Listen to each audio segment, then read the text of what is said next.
이번 시간에는 지난 시간에 이어서 응용 문제를 풀고 그다음에 그 다음 진도를 나가도록 하겠습니다.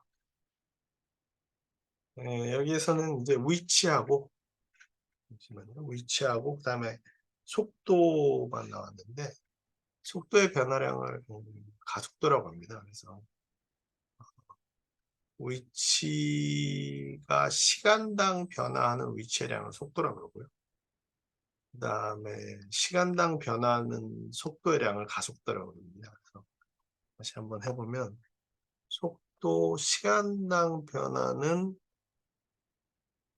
이동 거리를 여기는 위치를 s라고 그랬으니까 t는 시간입니다. 그래서 dt 그렇죠? 그래서 시간당 변하는 위치를 속도라고 그러고 시간당 변하는 위치를 속도라고 그러고 시간당 변하는 속도를 가속도라고 합니다. 그래서 요거는 속도를 한 번 더 시간에 대해서 미분한 거기 때문에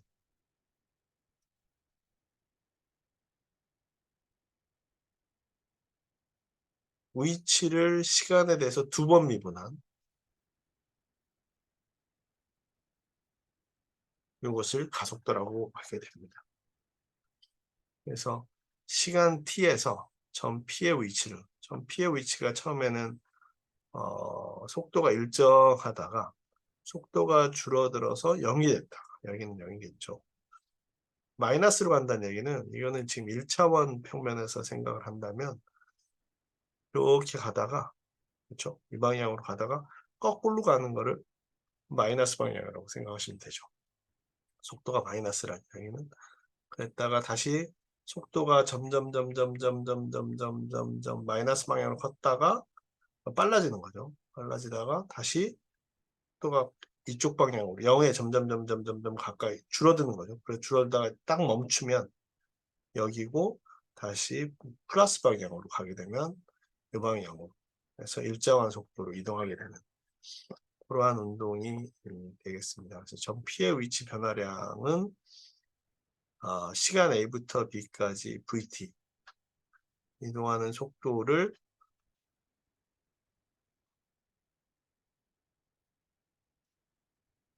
A부터 B까지 VT의 ET 속도 시간에 따른 적분하는 것을 A하고 B 시간 사이에 속도를 적분하게 되면 그렇죠? 속도를 적분하게 되면 예를 들어서 A하고 B 사이에 시간을 적분하게 되면 이렇게 이동해서 여기서 딱 멈췄다가 그렇죠? 멈췄다가 다시 이 아래에서는 이렇게 점점점 빨라지다가 그 다음에 다시 이쪽 방향으로는 점점 느려졌다 멈췄다가 다시 이렇게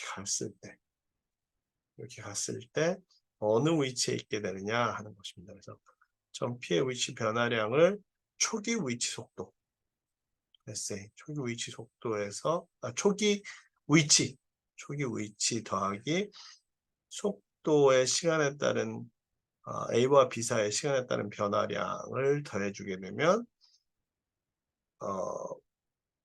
최종적으로 도달하는 위치가 되는 거고요. 위치가 되는 거고 P가 실제로 움직인 거리는 여기다가 다시 거꾸로 왔다가 다시 가게 돼서 원래 여기 있으면 예를 들어 가지고 어떤 이동이 이만큼 이동했다가 다시 이렇게 와서 제자리로 가게 되면 요 P의 위치는 P라는 운동하고 있는 물질의 위치는 원래 자리로 돌아올 겁니다. 그러니까 움직인 거리 하나도 없는 거죠.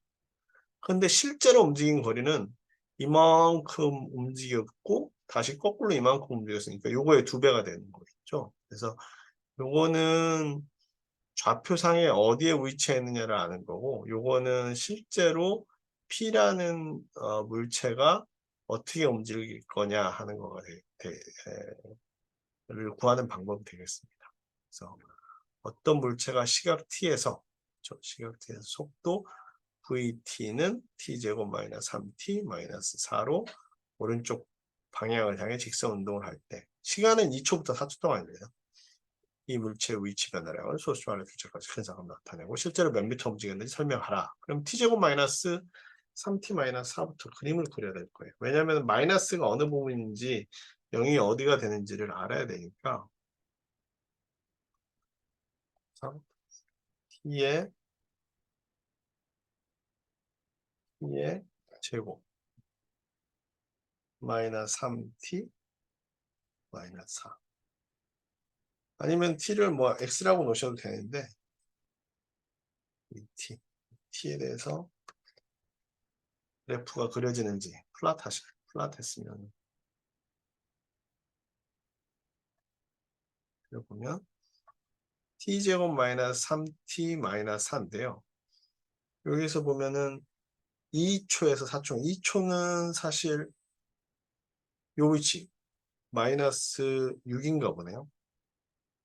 그렇죠? t제곱이니까 4 마이너스 6 마이너스 10이니까 그럼 얼마예요? 마이너스 10 마이너스 8. 그러니까 원래 위치에서 마이너스 8이라는 얘기는 거꾸로 갔다는 얘기죠. 어디까지 갈지는 잘 모르겠죠. 거꾸로 갔다가 어디까지? 4초에서는 멈추네요. 그래서 계속 거꾸로 방향 왼쪽으로 가네요. 계속 가서 여기서 딱 멈추는 거죠. 돌아오지도 않네. 4, 4, 16. 그렇네요. 이 물체 위치 변화량을 소수 안에 두자 분석합니다. 실제 몇 미터 움직였는지 설명하라. 이거는 생각보다 간단하겠네요. 이거 그냥 접근하면 됩니다. 어떻게 접근하면 되느냐?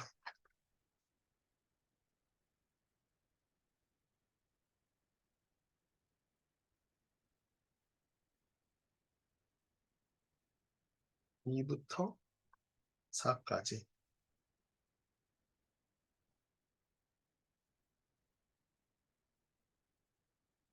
t의 제곱 마이너스 3t 마이너스 4 어디가 dt 2에서 4까지 움직이는데 왜냐면 이게 만약에 아까 그래프가 0을 찍고 이렇게 갔다 그러면 방향을 바꿔요. 그렇겠죠. 이렇게 하다가 왼쪽으로 가다가 여기까지는 계속 다 마이너스이기 때문에 원래 오른쪽으로 가는 오른쪽 방향으로 가는 걸 플러스라고 놓는다고 치면 보통 그래프에서 그러니까 오른쪽 방향을 플러스라고 치면은 마이너스의 속도는 그 반대 방향으로 갑니다. 그래서 여기서는 뭐 0까지 가는 게 없으니까 2초에서 4초 동안이라고 그랬으니까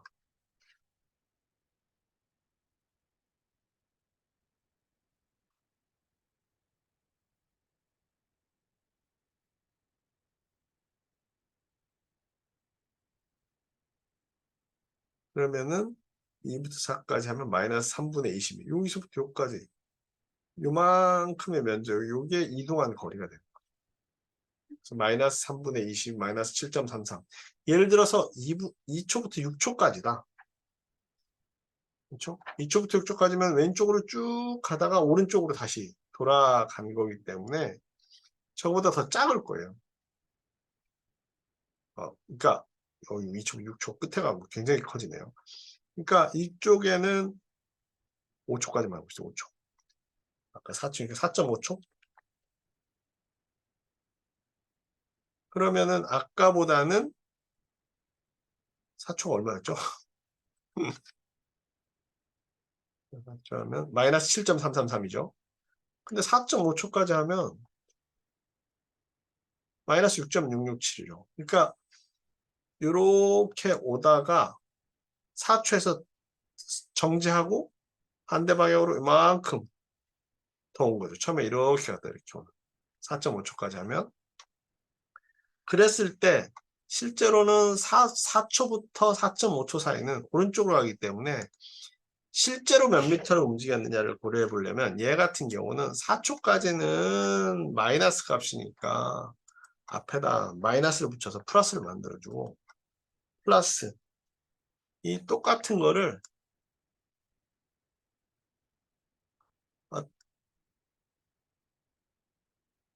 이게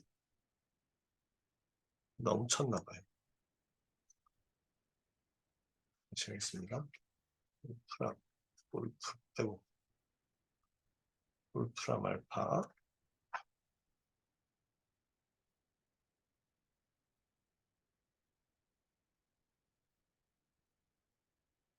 이부터 4초까지 2의 제곱 마이너스 3t 마이너스 4 2t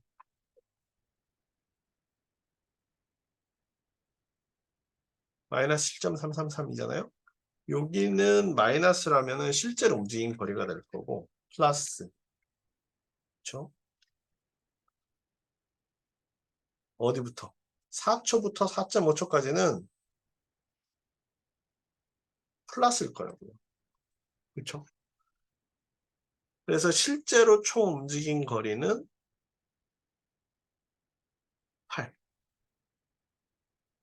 그러니까 이쪽으로는 뭐 7점 마이너스 7점 얼마 움직였다 이만큼 움직여 실제로 다 움직인 거리는 8이 되는 거죠.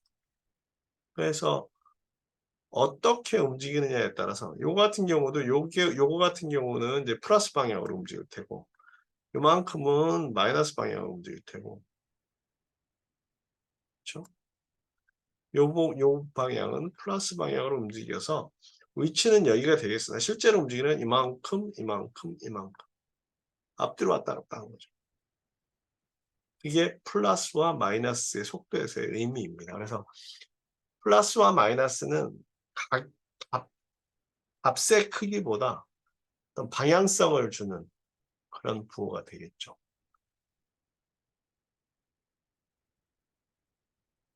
다음에는 선밀도인데요. 선밀도란 가늘고 긴 선형 물체의 단위 길이당 질량. 예를 들어 가지고 철사 같은 거. 그렇죠? 철사가 이렇게 있다. 그러면은 이게 뭐 1cm당 뭐 1g이다. 1g per cm 이렇게 쓸 수 있겠죠. 보통 밀도는 단위 부피당 질량이잖아요. 그래서 물 같은 경우는 1g per 세제곱센티미터죠. 1세제곱센티미터 부피의 물인 경우는 1g이다. 이건 이제 밀도인데 철사 같은 경우는 이제 그걸 부피를 여기다가 이제 곱하기 단면적 하면 요 길이 곱하기 예를 들어 철사 같은 경우 이렇게 생겼잖아요. 요 단면적 A잖아요. 그래서 선밀도를 단면적으로 나누면 그럼 밀도가 되겠죠. 근데 그렇게 잘 안 하고 그냥 요거는 1cm에 아니면 1m에 몇 g이다 이렇게 계산을 하니까 그거를 이제 이런 식으로 표시를 하는 거죠. 그렇게 됐을 때는 길이가 예를 들어 가지고 0부터 L까지다. 그러면은 람다 x가 선밀도라고 한다면 람다 x를 길이 방향에 이제 적분을 하면 되는데 이 선밀도가 예를 들어 철사가 이렇게 반듯하면 상관이 없는데 철사가 예를 들어서 이렇게 두께가 뭐 이렇다. 그죠? 그러면 여기는 선밀도가 1cm당 좀 무거울 테고 이런 데는 1cm당 작을 거 아니에요. 그래서 길이에 따라 선밀도가 변하게 되면 이렇게 되고 만약에 이 두께가 단면적이 일정하다고 치면은 아니면은 그 안에 있는 조성이나 이런 것들이 물질들이 일정하다 그러면은 선밀도에다가 길이만 곱하면 되는 거겠죠. 그래서 길이가 2m인 막대의 선밀도가 람다 x는 3 플러스 2 루트 x 킬로그램 퍼 미터로 주어진다고 할 때 x는 막대 한쪽 끝에서부터 측정한 거리다. 막대 총 질량. 이거는 여러분들 직접 해보시면 돼요. 0부터 2까지 람다 x dx. 단 여기서 한 가지 맞추셔야 될 게 단위가 킬로그램 미터입니다. 그 다음에 0부터 2 미터까지니까 dx가 단위가 미터거든요. 그래서 미터 없어져서 킬로그램만 남아야 되니까 이 단위를 잘 맞추셔야 된다 하는 것들은 여전히 여러분들이 신경 쓰셔야 되는 부분이 되겠습니다. 여기까지 그러면 이게 선밀도 주어지고 일반적으로 선밀도는 이제 일정한 경우에는 그냥 선밀도 곱하기 선의 길이 하면 알 수가 있겠죠. 두 번째 라플라스 변화는 미분 방정식으로 표현된 회로의 상태를 나타내는 방정식을 대고 있는데 이거는 원래는 거리 이거는 이제 예를 들어서 주파수를 그러니까 주파수가 이제 프리퀀시잖아요. 단위가 헤르츠라고요.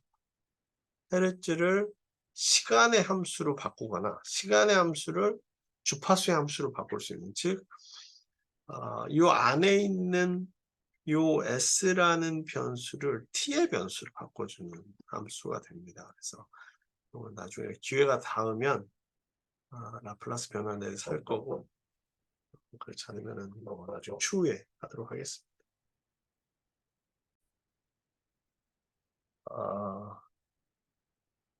그러면은 이제 여기까지 하는 걸로 하고요. 다음에는 이제 다변수 함수의 미분과 적분에 대해서 하도록 하겠습니다. 다변수 함수는 변수가 2개 이상이라는 거예요. 변수가 2개 이상이니까 예를 들어서 y 이퀄 sin x다.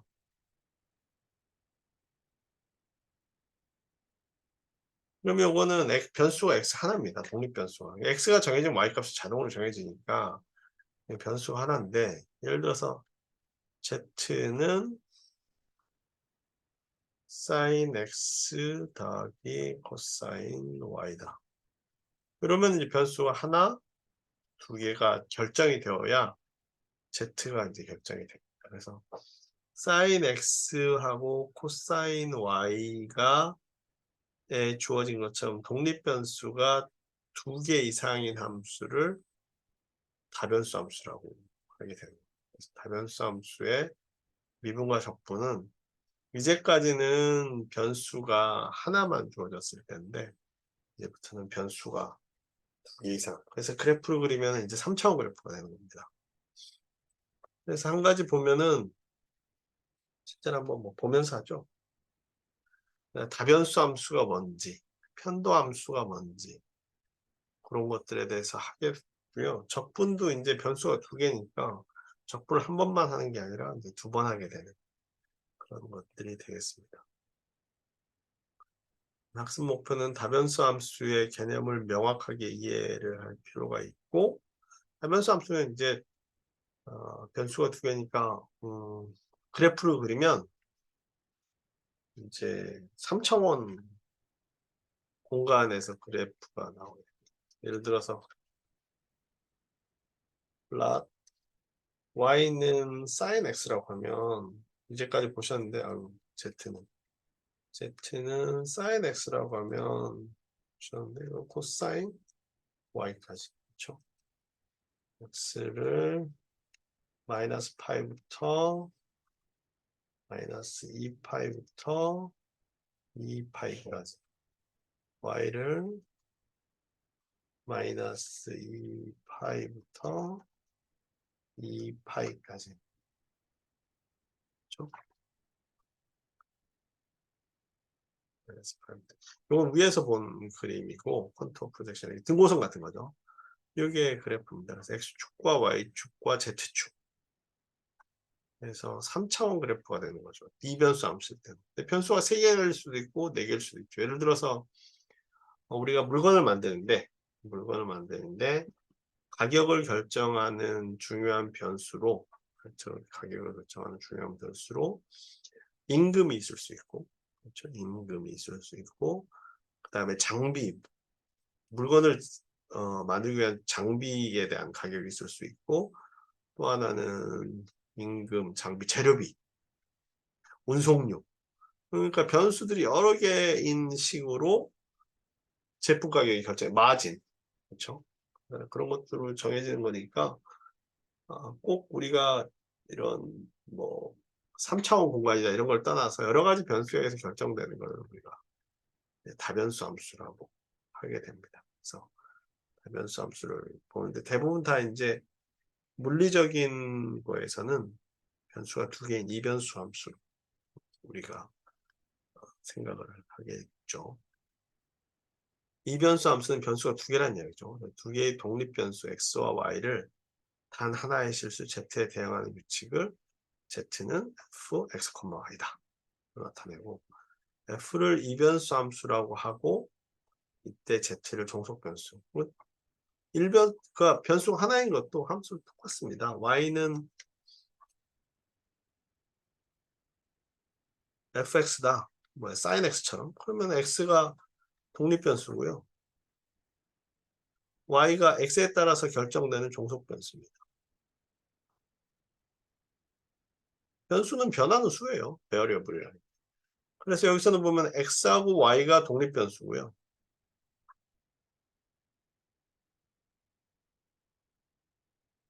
x하고 y가 결정이 되면 z가 따라서 결정이 되니까 종속 변수라고 할 수가 있습니다. fxy는 2x 3승 마이너스 x제곱 y 플러스 y제곱이다. 그러면 뭐 그래프 그려보면 되죠. 이걸 넣어보면 fx, y잖아요. f2, y니까 x 대신에 2 넣고 y 대신에 0 넣으라는 얘기예요. 2 넣으면 2 곱하기 2의 3승 8이죠. 16. 나머지 0이니까 16입니다. x 대신에 마이너스요. 이건 마이너스 2가 되겠죠. 마이너스 2니까 x제곱은 1, y는 2. 마이너스 2, 마이너스 2 플러스 4, 0이 되겠죠. 그렇죠? 이렇게 되는 거고 저거의 그래프는 한번 그려보면 어떤 형태가 될 거냐면 g는 2x의 저도 그래프가 어떤 모양일지 잘 모르겠어요. 3승 마이너스 x의 제곱 y 컴퓨터는 어떻게 그리냐 일일이 다 숫자 넣어가지고 계산해가지고 그냥 그림 그리는 거예요. 무식하게 이렇게 된대요. 이게 사실은 이렇게 돌려보면 좋은데 이건 안 돌아가요. 그래서 잠시만요. 다른 걸 찾아봅시다. 2x 3승 마이너스 x제곱 y 플러스 y제곱을 우리가 좀 전에 그렸을 때 이런 식이었는데요. 제가 지오지브라.org에 가서 이거 뭐 3D 캘큘레이터가 있습니다. 이거 3D 캘큘레이터를 넣은 다음에 얘를 이렇게 z는 2x 3승 마이너스 x제곱 곱하기 y 플러스 y제곱을 하게 되면 이런 그래프가 됩니다. 여기에서 아마 이 부분은 뭐가 없는 것 같아요. 왜 없는지 잘 모르겠으나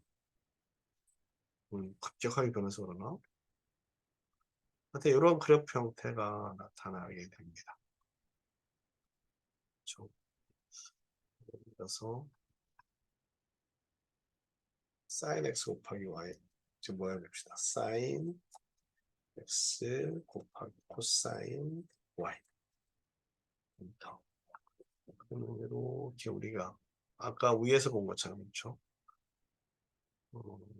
이 범위도 지정을 할 수 있는데 여러분들이 한번 해보시면 좋을 것 같고 어디는 잘 모르겠어요. 있다.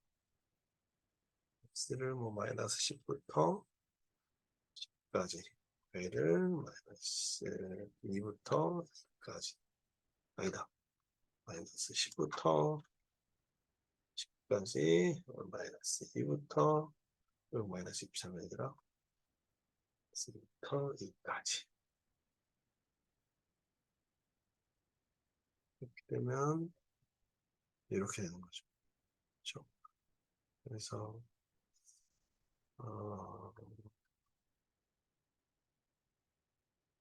이게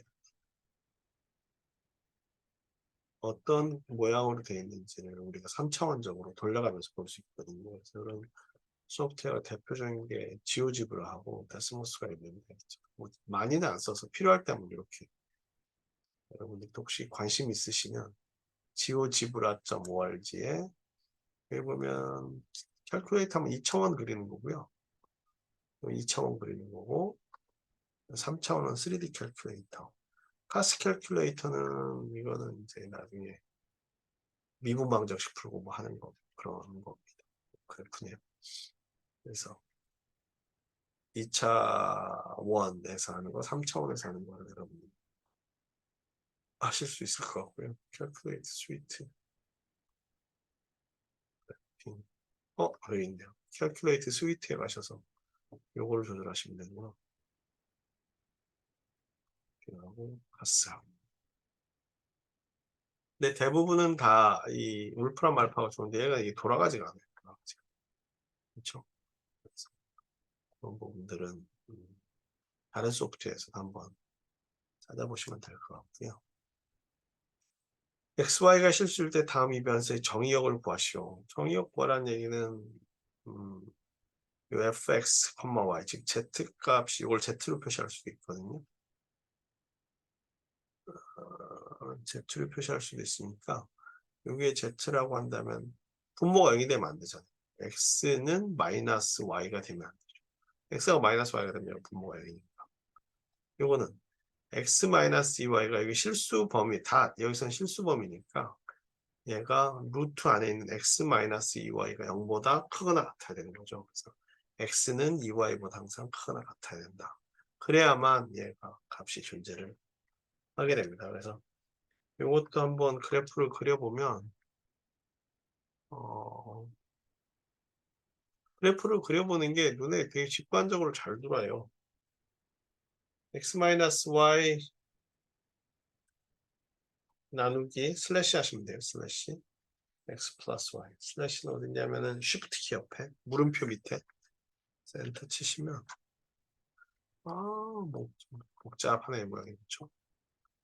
배 꼬여있는 텍스트.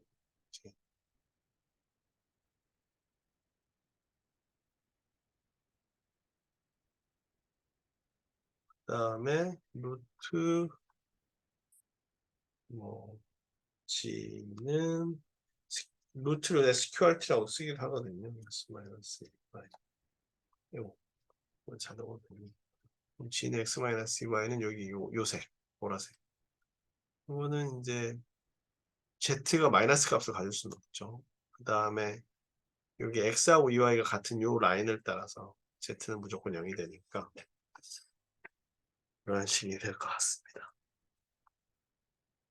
x-y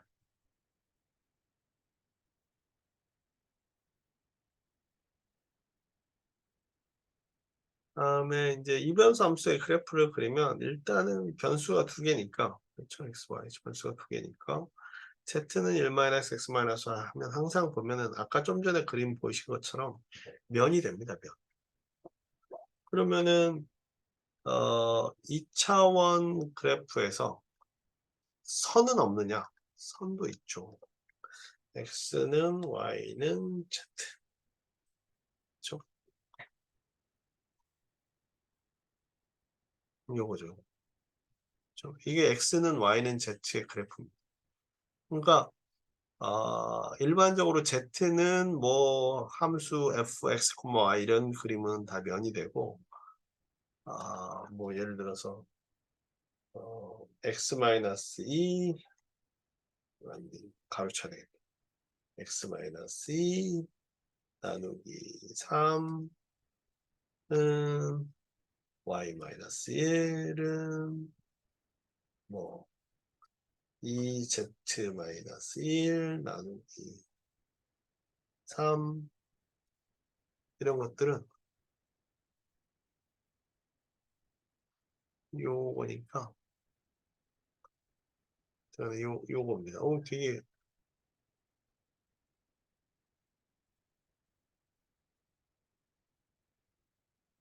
그러게요.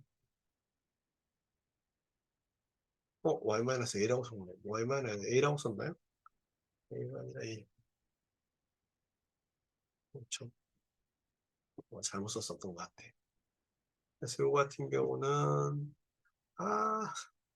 하지만 어쨌든 간에 우리가 새 식을 컬러로 표시하면 선으로 표시가 됩니다. 근데 지금 우리한테 주어진 이런 식들은 z는 1-x-y나 z는 루트 1-x제곱 -y제곱이나 z는 x제곱 플러스 y제곱이나 이런 것들은 다 면, 그렇죠? 이변수 함수의 면이 되는 그래프 형태를 띠게 됩니다. 그렇다면 이런 3차원 공간에서 우리가 미분이라는 게 다시 정의로 다시 돌아가 보면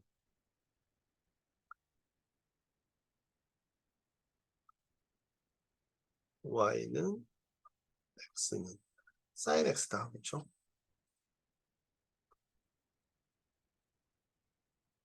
그래서 요 점에서 요 점을 뭐 x, y라고 했을 때 요 점에 접하는 기울기를 그리고 요걸 접선이라고 부르거든요. 요 접선의 기울기, 요 선에 접하는 접선의 기울기는 어떻게 보냐면 dx분의 dy라는, 즉 y 함수, 이게 y가 sin x라고 하면 x에 대해서 미분하면 코사인 x가 되겠죠. 하고 여기다가 x 이퀄 x1, x 대신에 이렇게 미분한 다음에 x 대신에 x1을 집어넣으면 요 그래프에 접하는 접선의 기울기가 나옵니다. 그런데 얘 같은 경우는 생각을 해보면 얘가 접하는 접선이 예를 들어서 요 점이 있다고 치자고요. 요 점이 있으면 접선을 이렇게 그어야 될지, 이렇게 그어야 될지, 이렇게 그어야 될지 무수히 많을 거 아니에요. 얘도 마찬가지로 접선을 0,0일에 접선이 이 방향으로 있을지, 이 방향으로 있을지, 이 방향으로 있을지 되게 무수히 많을 거예요. 어떤 3차원공간의 접선이든지 간에. 그래서 사람들이 해결한 게 그렇다고 한다면 접선을, 그렇죠? 접선을 Z에 대해서 X축과 길이가 평행하도록, X축과 평행한 접선을 그린다는 이야기는 Y를 일정하게 놓는다는 이야기. 그렇죠? Y를 일정하게 놓고 X축과 평행하게 그리는 함수를 D라고 안 쓰고 이렇게 동그랗게 써요. 라운드 X에 라운드 G라는 기울기를 만든 거죠. 그러면은 접선을 요 점에 대해서 Y축에 평행하도록 그린 접선은 Y. 요때는 X 값은 고정이 됩니다. 요때는 Y 값은 고정이 됩니다. 그래서 Z 이퀄 fx, y라고 할 때 x에 대한 f의 편도 함수예요. partial derivative. 완벽한 게 아니라 부분적인 편도 함수, 즉 미분 of x with respect to x에 대해서 편도 함수는 y는 고정을 시키는 거예요. 뭐만 바뀌는 거예요? x만 바뀌는 거예요. 그리고 이거를 밑에다 여기다 fx라고 썼는데 이거를 어떻게 표시하냐면 라운드 g over 라운드 x, 라운드 x분의 라운드 g라고 쓰는 거죠. y에 대해서는 라운드 y분의 라운드 g 이렇게 쓰는 겁니다. 그래서 g에 대해서 y는 고정시키고 x에 대한 접선, 요 그림 이거를 한다음수라고 그러고 y에 대해서는 이렇게 쓴다. 그렇죠? 그러면은 요 점에 대해서 사실은 접선은 무수히 많이 그릴 수 있거든요. 접평면을 만들 수 있으니까 이렇게 저런 3차원 공간에서는 이런 3차원 공간에서 이렇게 접평면을 만들 수 있고, 접선은 이 접평면에 무수히 많이 그릴 수 있기 때문에 많이 그릴 수 있는데 x축과 평행한 즉 y를 고정시키고 x축과 평행한 접선의 기울기, y축과 평행하고 x값을 일정하게 놓고 그릴 수 있는 접선의 기울기, 그 두 가지는 고정이 되는 거죠. 그리고 각각을 파셜 디리버티브를 한다. 이렇게 보시면 되고, 그걸 편도함수라고 하죠. 우리나라 말로. 나중에 이제 그거 쓰임새나 이런 것들은 나중에 차차 보시면 되는데, 이거 보시면 Z는 fxy에 대해서 편도함수 xfx는 y를 상수로 관정 x에 대해 미분하여 구한다. 이거는 이렇게 동그랗게 쓰는 이거 라운드라고 쓰세요. 이거는 x를 상수로 놓고 하는 거니까. 그러면은 요거를 편도함수 라운드 g 오버 라운드 x라고 하면 y는 그냥 상수예요.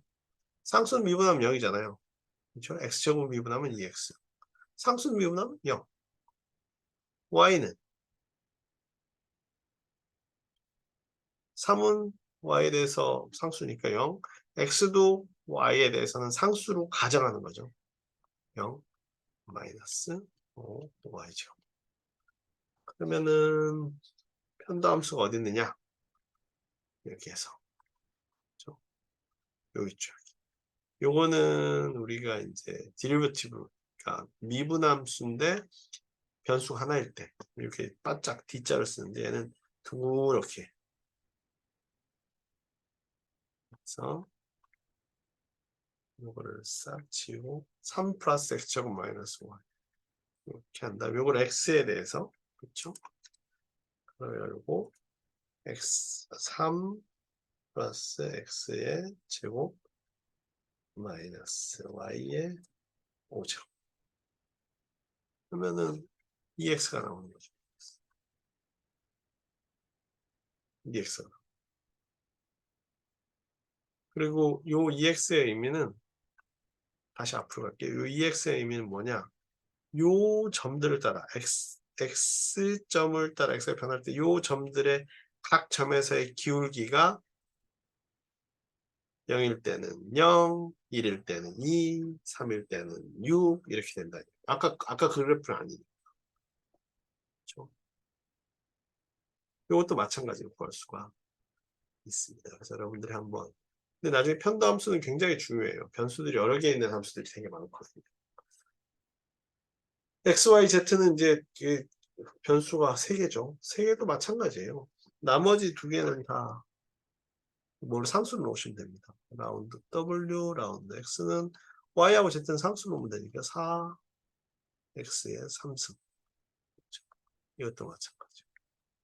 편도함수 라운드 g 오버 라운드 x는 사인, 코사인 x제곱 플러스 y제곱 이건 x제곱 플러스 y 3승에 대해서 미분한 거고 x제곱 안에 있는 걸 다시 미분해서 곱해주면 2x.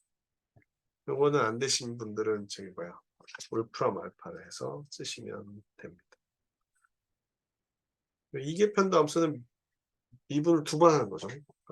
지난 시간에 응용해서 보니까 이동한 위치를 한 번 미분하면 시간에 대해서 미분하면 속도가 되고 속도를 한 번 더 미분하면 가속도가 되잖아요.